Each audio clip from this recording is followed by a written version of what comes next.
Queridos amigos de la hora, muy buenas tardes.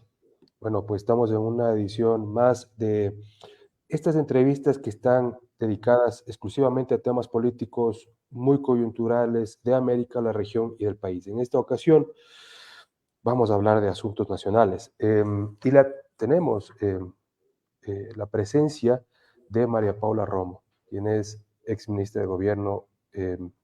Doctora Romo, muy buenas tardes. ¿Cómo está? Hola, Jan, buenas tardes. Muy bien, muchas gracias. Contenta de acompañarlos. Mil gracias. Bueno, pues vamos a tener una breve presentación de la doctora Romo antes de iniciar esta entrevista. Bueno, es abogada, política, académica, tiene 44 años, perdone, fue ministra de Gobierno con Lenín Moreno del 2018 al 2020. Antes también fue asambleísta constituyente y de la Asamblea Nacional. Tiene una amplia carrera política, la doctora Romo. Inició como muchos, la vimos en el 2004 con el movimiento de ruptura de los 25. Participó también al inicio, pues, ¿no? Como muchas personas y muchos movimientos en esa época, apoyando al expresidente Rafael Correa, pero en el 2011, hace 13 años, si me equivoco, usted me corrige, doctora, eh, se separó definitivamente de este movimiento. Es líder de Construye. Ya son 20 años de una vida política, casi la mitad de la propia vida de la doctora Romo dedicadas a la política. Ahora vive en Washington, D.C., en Estados Unidos, y entiendo que usted está conectada ahí mismo, ¿cierto? Y bueno, pues hay una frase que marcó también una parte de la vida política ecuatoriana, precisamente de ruptura a los 25, que decía, ¿quién jodió al país? Empecemos, doctora Romo. Ahora, bueno, usted tiene una amplia experiencia política. Eh, ya son prácticamente 2 décadas de conocer cómo funciona acá el país. En ese sentido, cuando usted regresa a ver atrás, eh, ¿qué siente? Hola, Jan, gracias nuevamente por la invitación y por la introducción. Ha hecho bien las cuentas. Son más de 20 años de vida vinculada a la política y en mi caso a la universidad, a la academia, pero son 20 años de estar participando desde diferentes espacios en la vida política del país. En el gobierno, en la oposición, en mayoría, en minoría. Creo que ya le da a uno una perspectiva y una distancia distinta. Bromeaba yo hace unas semanas en una reunión con los jóvenes del movimiento Construye, y precisamente de lo que nosotros bromeábamos es que yo les decía que a pesar de tantos años de vida política, nunca habíamos tenido juventudes, porque nosotros éramos las juventudes de la organización y ya no somos más las juventudes. Y efectivamente, cómo se ve a la distancia eso, han pasado muchas cosas en el país en los últimos 20 años. Y no solamente en los últimos 20 años, yo diría que en los últimos 2, 3 años, yo dejé de ser ministra hace 3 años y medio aproximadamente, y en realidad es un país en el que las cosas cambian todos los días. Ecuador y la región han sufrido cambios muy abruptos en esta última época, y creo que en el caso del Ecuador, además, que son cambios que han puesto en evidencia una descomposición de la situación de seguridad, de convivencia pacífica, de violencia, que no es el país que conocíamos hace 20 años. No es el país de hace 10, no es el país, ni siquiera es el país de hace 5. Y creo yo que eso nos obliga a mirar las cosas de una forma diferente, a todos, no solamente en este caso, usted me pregunta a mí, pero creo que no es solamente una pregunta individual, es una pregunta como país.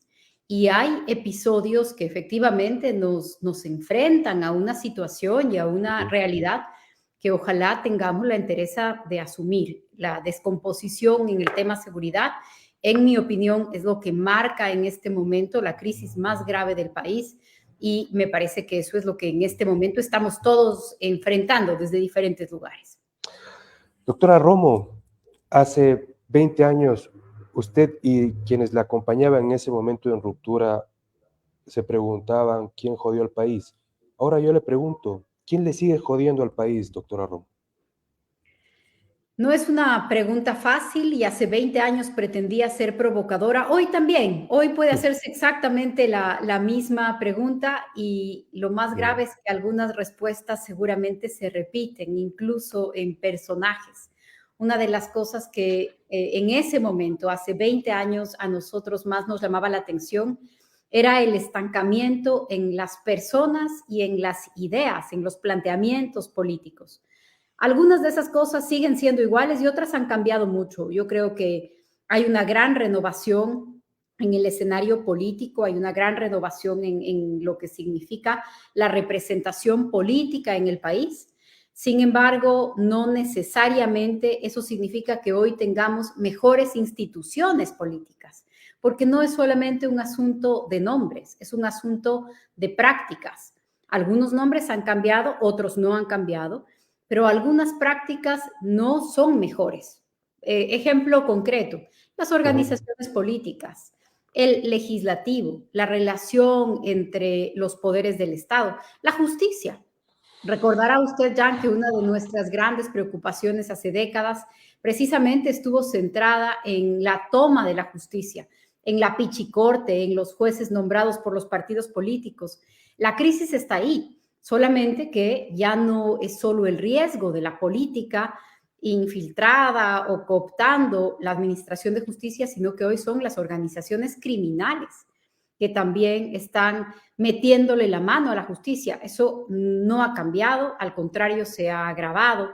Creo que muchas de esas preguntas siguen ahí y muchos problemas en el país que se siguen arrastrando sin encontrar respuestas. El país vive ya 2 décadas de estancamiento económico, es muy difícil cambiar las discusiones. Ahora que hay una consulta popular sobre el tema de nuevas formas de contratación, por ejemplo, es una discusión de esas que cuesta mover en el país, que repetimos como mantra algunas cosas y que nos negamos a reconocer que no han funcionado. Es realmente un momento de inflexión que ojalá fuéramos capaces de resolver para bien. Lo de los casos, metástasis y Claro. Purga, a pesar de que hoy están muy recientes, pero estoy segura que se convertirán también en unos grandes puntos de inflexión en la historia política del Ecuador. Y vamos a hablar también de eso un poco más adelante, pero si le toca poner nombre y apellido a estas personas que siguen jodiendo al país, doctora, ¿a qué nombre? Cada vez es más complicado, Jan, porque cada vez hay menos distancia con las discusiones, pero creo que le hace mucho daño al país la dinámica, la forma de liderazgo, las prácticas, las decisiones de Rafael Correa. Para nosotros, realmente esta figura, la figura del expresidente Rafael Correa, es una figura muy problemática y creo que dice mucho de los problemas que el país no ha logrado resolver, y me refiero al autoritarismo, me refiero a la corrupción, me refiero a la personificación, a las confrontaciones políticas de aniquilar a los contrarios, y me parece que en los últimos años han creado una pedagogía en el país que es repetida por los más cercanos, por los más lejanos y que marca una dinámica realmente perniciosa. Muy bien. Ahora, hay otro lado. La política también se ha ido renovando, hay nuevos actores, como usted bien conoce. Usted no ha cambiado en 20 años, ha estado ahí en el tablero, pero el presidente Noboa, digamos, ya tuvo experiencia en la Asamblea Nacional y ahora es presidente. Y él, pues, no se ha ahorrado calificativos, ¿no es cierto?, apodos, una especie de bullying político, les dice a ustedes destruye. Em, pero claro, o sea, esto tiene algunas implicaciones porque este es como el síntoma de algo un poco más profundo, es decir, ustedes están en la orilla contraria a la mayoría que el presidente ha formado junto con el correísmo y el Partido Social Cristiano, que en realidad, pues, esta mayoría todavía no es que se ha roto totalmente, ¿no? Esa es la mayoría de gobierno que escogió el presidente de la República. Como usted bien dice, se trata de un nuevo actor, es quien le corresponde en este momento y durante su periodo liderar al país. Nuestras discusiones, y me precio y ojalá no me equivoque en decirle que durante esos 20 años de los que hablamos, he procurado no personalizar las discusiones, he procurado Ujú, jamás convertirlas en un debate sobre adjetivos, pero sí, cuando es necesario, soy y somos firmes en plantear las ideas. Y en este caso, cuando se instauraba este acuerdo en el legislativo, fuimos muy claros y yo creo que las palabras que utilicé es que con las mafias no se pueden hacer acuerdos. Para nosotros, la decisión del presidente de construir su mayoría legislativa con el correísmo nos ponía exactamente al otro lado de la vereda. Y en su ujú. momento así lo dijimos, Jan, y también dijimos, no somos la oposición del gobierno, somos la oposición del correísmo. Y en las cosas en donde coincidan, pues esa oposición no es solamente al correísmo, si es que hay otras fuerzas políticas que respaldan la reforma al COIP para la impunidad, entonces seremos unos duros críticos contra todos los que votan esa reforma. Por otro lado, si el gobierno toma decisiones que son importantes para el país, que le van a hacer bien al país, en nuestra opinión, tampoco tenemos ningún problema en respaldarlas con toda claridad, incluso en temas que son polémicos o impopulares, y estaremos ahí. Y me parece que ese ha sido el comportamiento de la bancada de Construye en la Asamblea Nacional. Hay cosas en las que hemos sido y vamos a seguir siendo duros críticos. La alianza con el correísmo está primera en la lista. Y creo que el tiempo, poco a poco, nos da la razón. Es muy grave, es muy delicado, es muy improductivo, puede ser ineficiente el combatir a las organizaciones criminales en la calle y aliarse con ellos en la asamblea. Es indiscutible la conexión Ujú. que hay entre el correísmo y la proliferación de las organizaciones criminales en el país, su contaminación al Estado, y por eso nuestra preocupación se mantuvo desde un primer momento en esa línea, en lo delicado que era entregarles la presidencia de la Comisión de Justicia, entregarles la presidencia de la Comisión de Fiscalización. Estamos a semanas probablemente de que empiecen un juicio político contra la fiscal general del Estado en un momento en donde el país debería cerrar filas detrás de su actuación y de las investigaciones que está liderando. El correísmo tratará de sacarla de ese cargo. En eso Ahora, hemos sido sí. y vamos a ser unos muy duros críticos. Ahora, doctora, digamos que viendo de la forma más, digamos, ingenua tal vez, el que el presidente haya creado esta, o sea, parte de esta coalición de partidos con el correísmo, el Partido Social Cristiano, pues parecería que le da mucha ventaja, ¿no? Él lo dice gobernabilidad, hay analistas que dicen que eso no es una gobernabilidad, es un pacto mm, que cambia según los intereses de cada agrupación, pero del otro lado, ustedes más bien han venido disminuyendo la cantidad de legisladores, o sea, entraron con una cifra, ahora tienen otra, creo que están en 18, 19 me parece, dependiendo, ¿no? No sé qué pasó con el último, la última expulsión, digamos, ¿no? Que ustedes ejercieron, pero desde Construye, si ustedes no se califican como opositores al gobierno, entonces hay una alternativa de mayoría con ustedes entre el gobierno, aprovechando este acercamiento de la semana pasada, ¿no? Que me pareció muy interesante entre la fiscal y el presidente, ¿no? Es el discurso más largo del presidente, unos 20 minutos más o menos, donde revela algunos detalles, conversaciones directas con la fiscal también le agradeció, es decir, y en un momento clave, cuando el Partido Social Cristiano estaba en cambio tratando de deslindarse de todo este del caso Purga a través de comunicados, ¿no? Y obviamente seguimos con el coletazo de Metástasis. Ahora, todo este contexto para hacerle esta consulta, doctora, ¿hay alternativa con usted y con ustedes y tal vez a algunos otros legisladores? Claro que sí. Permítame separar mi respuesta en dos temas distintos para abordar los temas que ha tratado Jan. En primer Ujú, lugar, sobre el tema de la cantidad de legisladores o la bancada de Construye. La verdad es ujú, que hemos tenido un periodo político muy complejo, muy complejo. Nuestro candidato presidencial fue asesinado ujú. el 9 de agosto del año pasado.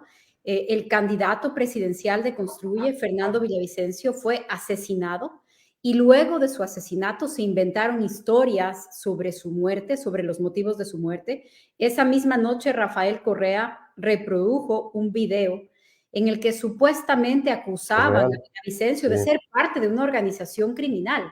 Horas después se comprobó que el video era trucado, que había sido publicado en México meses o años antes. No tenía nada que ver.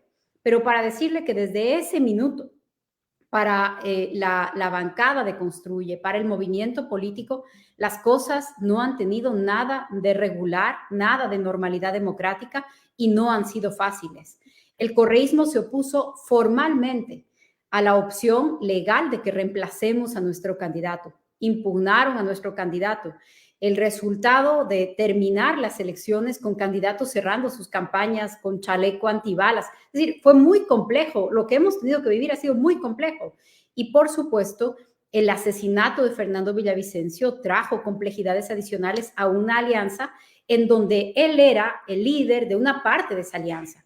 Algunas personas que ya no reconocieron ese liderazgo en su ausencia, impugnaron al propio Cristian Zurita, cuestionaron el movimiento que les apoyaba, el movimiento social que les apoyaba, cuestionaron la alianza con Construye. Es decir, no es una situación normal. A pesar de eso, obtuvimos una votación altísima para la Asamblea Nacional y para la presidencial. La candidatura de Cristian Zurita en reemplazo de Fernando Villavicencio recibió un respaldo realmente impresionante por parte de la población y nosotros tomamos como una gran responsabilidad. Venció a Jan Topic, perdone, doctora. Exactamente. Y nosotros parecía más fuerte que Zurita, ¿no? Que Cristian. Una gran responsabilidad de llevar adelante esa agenda. La gente votó por esa bancada, no solamente a pesar del asesinato de Fernando, sino precisamente para decir ahí hay una tarea. Y así es como nosotros lo hemos comprendido. Tuvimos entonces como resultado 31 escaños. Correcto. Y anularon las elecciones en el exterior. Es que uno puede seguir haciendo la historia. Después de que anularon las elecciones en el exterior, perdimos esos 3 escaños. Con la repetición de las elecciones ganamos 1. Y luego un grupo de legisladores que venían de esta alianza que estábamos hablando, pues decidieron que en la gestión de la Asamblea Nacional ellos iban a tomar un camino autónomo. En ese camino autónomo, seguramente con posiciones menos radicales que las nuestras respecto del tema del correísmo, y así pues se evidenció en la instalación de la Asamblea. A pesar de esta historia, Jan, que yo no quería dejar de hacer, con 19 legisladores, Construye tiene la segunda bancada más grande de la Asamblea Nacional y así se ha inscrito y así estamos actuando. Ahora usted me decía, ¿es posible una mayoría distinta a la mayoría que el gobierno ha hecho con la Revolución Ciudadana? Sí, es posible. Y esta mayoría se ha demostrado ya en la Asamblea Nacional. Le doy unos ejemplos. La aprobación de la ley para crear la Universidad de la Policía Nacional. Con la oposición del correísmo, todas las otras bancadas apoyamos esa ley y esa ley se aprobó. Y así podríamos hablar de algunos otros temas que se han respaldado en la Asamblea. Por lo tanto, ¿existe una mayoría por fuera del correísmo? Sí existe. El correísmo tiene una bancada muy grande, eso es indiscutible. No estar con esa bancada tiene un costo político, también es indiscutible. El correísmo es una fuerza antidemocrática, es una fuerza que usualmente le apuesta al fracaso de los gobiernos, lo hemos visto en los últimos gobiernos. Eso tendría un costo, sin dudarlo, pero ¿existe otra opción? Sí existe. Ahora, solamente para puntualizar, ¿qué se debe hacer para echar puntada en estas diferentes telas, doctora, y crear esta nueva mayoría? ¿Depende de usted? ¿Depende del presidente Noboa? ¿Depende de quién? Jan, yo le diría que depende de los temas. No es una mayoría que se pueda consolidar a priori como una especie de cheque en blanco de respaldo al gobierno, ni nosotros lo vamos a dar, ni creo que el gobierno lo va a pedir. Eso no existe, no hay pues una agenda de coincidencias, pero creo que depende de los temas. En los temas de economía, de empleo, en los temas de seguridad, vamos a estar ahí como bancada, vamos a estar ahí. En otras cosas, no pueden contar con nosotros. Para la reforma del COIP, por ejemplo, aprobada por todas las fuerzas políticas en la Comisión de Justicia, de ninguna manera pueden contar con nosotros. Ustedes continúan con el archivo de eso, ¿cierto? Así es. Dependerá de los temas, dependerá de lo que se trate, de lo que se busque. De eso depende la posibilidad de constituir, de sumar esas voluntades. Muy bien. Doctora, usted mencionaba precisamente el asesinato del periodista y político Fernando Villavicencio. Está el caso Metástasis, está Purga. Freedom House, que es esta importantísima organización no gubernamental con sede en Estados Unidos, calificó hace pocos días al país como una democracia parcialmente libre. Es más, se deterioró, como usted bien decía, de libre a parcialmente libre, precisamente por el crimen organizado y uno de los motivos graves es la violencia política, los asesinatos, especialmente el de Fernando Villavicencio. La política también tiene un papel aquí. ¿Cuál cree que es el suyo luego de este diagnóstico de Freedom House y lo que usted acaba de relatar con Fernando Villavicencio? Para nosotros, Jan, y le contesto en plural, porque en realidad así es como deberíamos pensar y actuar la política. Para nosotros, la alianza de candidatura, de gobierno, de legislación con Fernando Villavicencio se sostenía en una gran coincidencia, que este es el mayor dilema que enfrenta el país: la disputa entre el crimen organizado y el poder del Estado. En la campaña esto se planteaba con un eslogan, con una línea de comunicación: la patria o la mafia. Y era efectivamente esta identificación del principal dilema que vive el país, nuestra principal coincidencia, nuestra mayor coincidencia. Y parecía exagerado, doctora Romo, ¿no? Muchos decían, pero no, está demasiado, se están peleando con todo el mundo, ¿no? Pero parece que no era tan así. Bien, Ahora, bien lo dice usted, porque algunos sectores decían es exagerado, se está planteando, se está sobredimensionando, no es ese el problema, hay que hablar de otras cosas. Habían personas que decían hay que superar, casi que hay que pasar la página. En lo absoluto, los hechos nos han demostrado que este es el principal problema que tiene el país. Si el Estado no recupera el control del territorio, si no se asegura el imperio de la ley, si es que no se libera de los tentáculos, de las mafias, del crimen organizado, sus nexos con la política, si no liberamos al Estado, al Ejecutivo, al Legislativo, al Poder Judicial, a los gobiernos locales de estas conexiones, en realidad todas las otras discusiones resultan pequeñas. Usted me decía cuál es nuestro papel, cómo comprendemos nuestro papel así. Recordar que esta sigue siendo la principal cuestión, el principal dilema, y hacerlo desde las herramientas que permite la actuación de una bancada legislativa. Por ejemplo, la bancada de Construye propuso, tan pronto se instaló la Asamblea Nacional, la reforma constitucional para la extradición de las cabezas criminales. Nos parece que es un mensaje clave.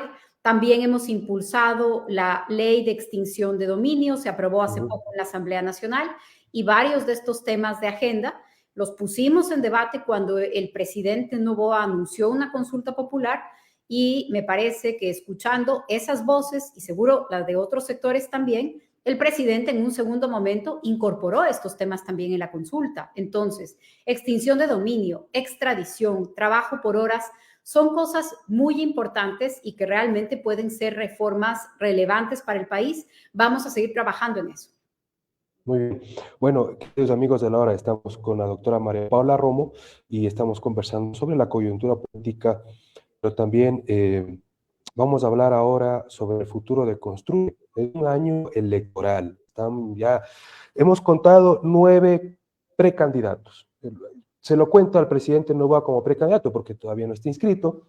Entonces, en total van 9. En el 2021 tuvimos 14 los ecuatorianos, 14 precandidatos, 14 candidatos en la papeleta, perdone, y parece que vamos a ir a un mismo camino, parece, pero doctora, para continuar justamente en este año electoral, ustedes mencionaba a Fernando Villavicencio y uno de los planes era el Ecuador Seguro, el Plan Ecuador Seguro, y tenían varios aspectos, ¿no? Obviamente seguridad ciudadana, economía, tema social, bueno, era como 5 aristas, me parece. ¿Sigue en pie o lo han abandonado, doctora Romo? Sigue en pie. Efectivamente, nuestro plan de gobierno y nuestro plan legislativo tenía como eje central la seguridad. alrededor de la seguridad económica, la seguridad ciudadana, la seguridad ambiental. El gran concepto para nosotros era y sigue siendo el tema de seguridad. Esto no ha cambiado y tampoco creemos que vaya a cambiar en los próximos meses. Como usted bien dice, en un año estaremos con otro gobierno o a puertas ya de que se posesione otro gobierno. Es un periodo atípico de altísima inestabilidad y no creemos que vaya a cambiar esa preocupación que hoy existe y que seguirá siendo un dilema central. Vamos a seguir planteando nuestra agenda de trabajo alrededor de eso y seguramente nuestras candidaturas también alrededor de eso cuando ese momento llegue. Todavía nos separan algunos meses de esa tarea y será una elección, permíteme añadir un problema más, pero será una elección directamente conectada con las seccionales. Es decir, vamos a salir de la siguiente elección presidencial y a arrancar las elecciones seccionales del año siguiente. Entonces, serán momentos de definiciones importantes y sí, también nos estamos preparando para eso. Muy bien. Ahora, las elecciones están cerca, pero cuando usted dice este es un periodo de inestabilidad, ¿a qué se está refiriendo, doctora Romo? A la cantidad de cambios, Jan, a lo difícil que es para el inversionista nacional o internacional, para las familias, tomar decisiones en un ambiente de constante cambio, en donde las cosas pueden modificarse de un día para el otro. Realmente el país necesita certezas. Y las certezas se trata de políticas, de decisiones, de políticas públicas que más allá de las personas, independientemente del cambio normal de las personas, algunas políticas tengan que mantenerse. El Ecuador necesita, por ejemplo, un plan de seguridad que supere los cambios de gobierno. Necesita un plan económico que supere los cambios de gobierno, porque de lo contrario es esta especie de retorno, de retroceso permanente que nos tiene en una situación muy complicada. Ok. Doctora, bueno, es verdad, purga y metástasis, el asesinato de Fernando, otros políticos, exilio de periodistas, en fin, el crimen organizado atentando incluso hasta contra la libertad de expresión, según un informe de Fundamedios. Parece que todo es crítico, pero la buena política, los políticos que hacen una buena política, ¿cómo pueden aprovechar esta crisis? ¿O de qué forma? Me cuesta pensar en esos términos, en términos de aprovechar como esta crisis, ¿O qué pero deben hacer entonces? Sí. permítame pensarlo de otra manera. Creo que lo más importante de lo que está sucediendo es que ya se sabe. Es como una enfermedad cuando se presentan todos los síntomas, pero no se logra tener un diagnóstico. Está ahí, está presente, se entiende que algo está funcionando mal, pero el tener un diagnóstico es un paso adelante. Estas cosas, las que hoy estamos viendo con metástasis, con purga, estaban pasando hace 3 años o hace 4 años, pero no eran así de evidentes. Hago memoria de un episodio, Jan, yo hace 4 años, no sé si las fechas me engañan, pero 4 años o 4 años y medio, los abogados de los famosos habeas corpus firmaban los habeas corpus el mismo día, con el mismo juez, el mismo abogado, para Rasquiña y para Glass. Y lo estábamos viendo ahí, y era una situación desesperada pensar que podían usar un habeas corpus de esa manera. Yo llegué a ponerlo en Twitter, creo que es el único caso judicial que yo comenté, critiqué una eventual decisión de un juez diciendo, están poniendo este habeas corpus. En ese momento, muchas personas que hoy usted puede tomar sus opiniones, están de acuerdo con la depuración de la justicia, están escandalizadas con lo que está pasando, en ese momento fueron muy duros críticos de mi comentario, porque decían, no hay cómo interferir. Algo estaba pasando, pero no terminábamos de ver la dimensión. Hoy, con estos casos al descubierto, sabemos cómo estaban operando, los jueces a los que estaban pagando, los estudios jurídicos, son los mismos nombres de los abogados que se repiten, los casos ya revocados por la Corte Constitucional. Entonces, esa situación, la de tener el panorama más claro, es mejor que la que teníamos cuando todavía no estaba todo esto puesto a la luz. Yo creo que sí, pero ahora la gran pregunta es, ¿qué vamos a hacer con esto? porque habíamos visto los síntomas, ahora tenemos el diagnóstico, pero lo que se requiere para recuperarnos va a suceder, estamos dispuestos a hacerlo, estamos discutiendo o estamos en la discusión, no eres tú, soy yo, tú eras más amigo, no el verdadero amigo. No, la pregunta es, con esto que tenemos ahí, ¿qué vamos a hacer? ¿Cuál es la depuración que se viene de la justicia? ¿Cómo esto no vuelve a suceder? ¿Qué grandes cambios se van a dar en el ejercicio profesional de los abogados?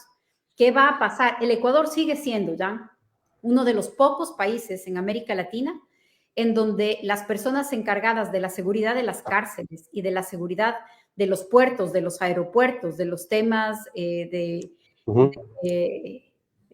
aduanas, son cuerpos de seguridad autónomos de policías y militares. Los cuerpos de seguridad que manejan cárceles y aduanas en el Ecuador no tienen relación institucional con policías y militares. Preguntémonos en qué lugares del mundo sucede eso. ¿Qué vamos a hacer con el problema de fondo más allá del debate y de la narrativa construida alrededor de estos casos de lado y lado? Creo que ahí Yo le hago tenemos... una... Ajá, perfecto. Yo en esa línea le hago una consulta, doctora. Claro, parece que vamos a ir a una elección o un camino que se está creando en este momento de varios candidatos. El presidente parece que va a ir por su cuenta. No sé si que ustedes también lo harán por su cuenta, pero tal vez ese camino que...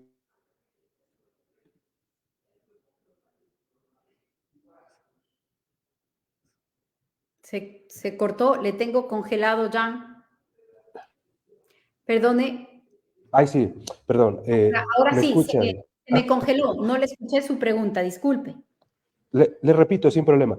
¿Usted cree que es necesaria una coalición 2025 de políticos, digamos, que estén alejados del autoritarismo, del totalitarismo, que en este mundo, nos decía el embajador también de Israel hace unas semanas, es un mundo multipolar, pero donde hay una Occidente que está con los valores democráticos y liberales y hay otros países que no, ¿no? Entre ellos los árabes, y ponen otro bloque a China y Rusia, pero que es una entrevista que por cierto la pueden ver en nuestra página web www.lahora.com.es, pero es necesaria una coalición, mire, y como anécdota, el único candidato que nos dijo sí a una iniciativa que tuvimos en la campaña anterior, para sentarse, reunir y ver si es que se podía hacer la candidatura de la unidad, era Fernando Villavicencio, el único.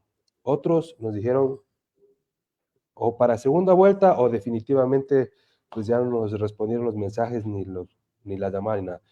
¿Es necesaria una coalición o cada uno puede por su cuenta en la política, doctor? Hay que hacer un gran esfuerzo, Jan, por unidad y por coaliciones. Tal vez no una coalición. La política en el Ecuador está muy fragmentada, pero ojalá coaliciones, ojalá el que podamos tener un sentido de unidad entre quienes tenemos coincidencias.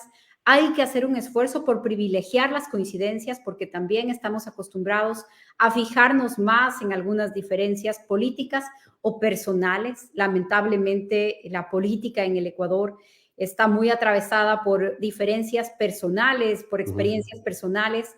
Ojalá seamos capaces, después de grandes golpes, porque han sido los remesones de los últimos meses, de los últimos años, son tremendos para el país, para la política. Ojalá eso nos impulse a ser más generosos, a ser más estratégicos también y a construir coaliciones que sean capaces de disputar seriamente las posibilidades de gobierno, tanto en lo nacional como en lo seccional.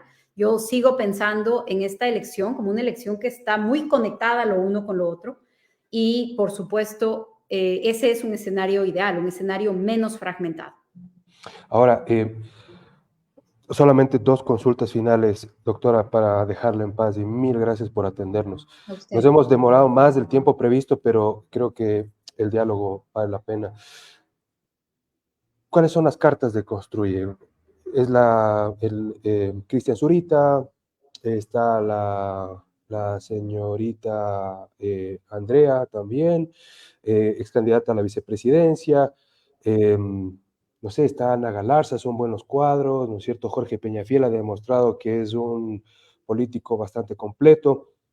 ¿Qué se conversa dentro de Construye para el 2025, doctora? Tenemos excelentes cuadros, Jan. Usted ha mencionado algunos excelentes cuadros para optar por la Asamblea Nacional, algunos para la reelección, algunos para disputar la representación en otras provincias que hoy no están en la bancada.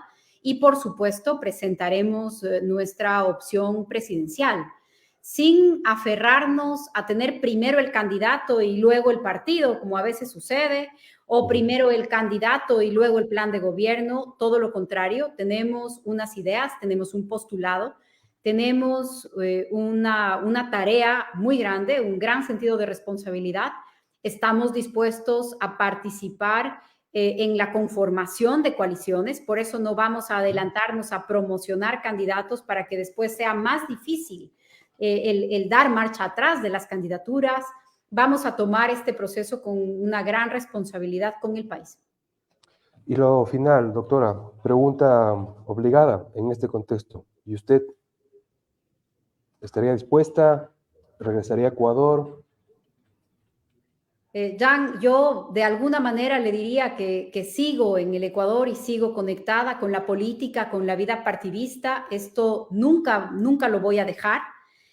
Tengo, lo decía usted al principio, más de 20 años de actividad política y en cada momento ha sido una actividad diferente. A veces he hecho política como candidata, a veces ganando una elección, a veces perdiéndola, a veces con un cargo de designación o también algunos años desde la dirigencia. Así que yo voy a seguir siendo parte de Construye, voy a seguir haciendo política, voy a seguir participando y levantando la voz, defendiendo las cosas que defiendo y desde qué posición, pues eso ya se verá. Perfecto, doctora. Le agradezco por brindarnos este espacio. Espero que esta es su casa. No, espero que no sea la última vez que tengamos este diálogo, doctora. Mil gracias. Muchísimas gracias a usted, Jan, y mucho gusto haber compartido estos minutos con usted y con quienes nos acompañan en la hora. Que tenga una buena tarde. Gracias, queridos amigos de la hora. Por favor, no dejen de ingresar a nuestra página web y a nuestras redes sociales. Y pues hasta una próxima oportunidad.